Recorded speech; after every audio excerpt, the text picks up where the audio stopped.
எனக்கு நாள் ஃபுல்லா ரொம்ப தூக்கமாவே இருக்குது என்கிற பிரச்சனை.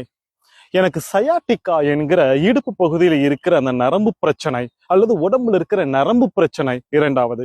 மூன்றாவது, நான் எப்பவுமே ரொம்ப டயர்டாவே இருக்கிறேன் என்று சொல்பவர்களுக்கு என்ன பிரச்சனை அப்படின்னா, உடம்புல நர்வஸ் சிஸ்டம் என்று சொல்லப்படுகிற அந்த நரம்பு பகுதியிலே ஏதோ ஒரு பிரச்சனை, நரம்பு ரொம்ப சொதங்கி போயிருக்குது.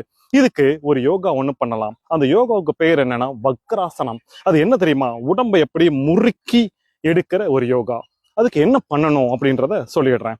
நீங்கள் உட்கார்ந்து 2 கால்களையும் நீட்டி, ஒரு காலை எடுத்து இன்னொரு காலுடைய பக்கவாட்டில் வைத்துக்கொண்டு, உங்களுடைய இடது கையை எடுத்து சொருகி அந்த காலில் இருக்கிற கட்டவிரலை பிடித்தவாறு உங்கள் உடலை முறுக்கி, வலது கையை பின்பக்கமாக வைத்து தலையையும் திருப்பி அந்த பக்கம் குறைந்தது ஒரு 10 நொடிக்கு அப்படியே வச்சுக்கிட்டு இருந்தீங்கன்னா அது வக்ராசனத்தின் பாதி.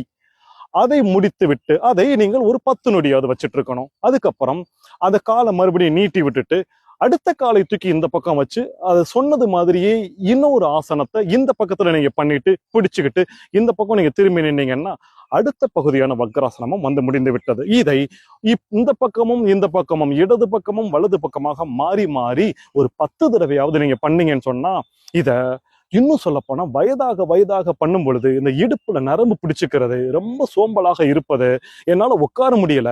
இன்றைக்கு என்ன தெரியுமா பெரிய பிரச்சனை? யாராலையுமே சம்மணம் கட்டி உட்காரவே முடியல.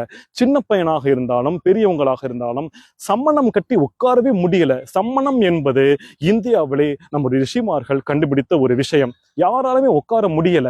இந்த ஆசனம் செய்ய செய்ய செய்ய கால்களால் மடக்கி உட்கார முடியும். 24 மணி நேரம் கூட நீங்கள் உட்கார்ந்து தியானம் செய்வதற்கு இந்த ஆசனம் உதவுகிறது.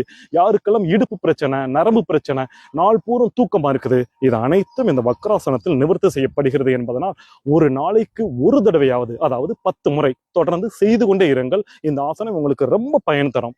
நன்றி.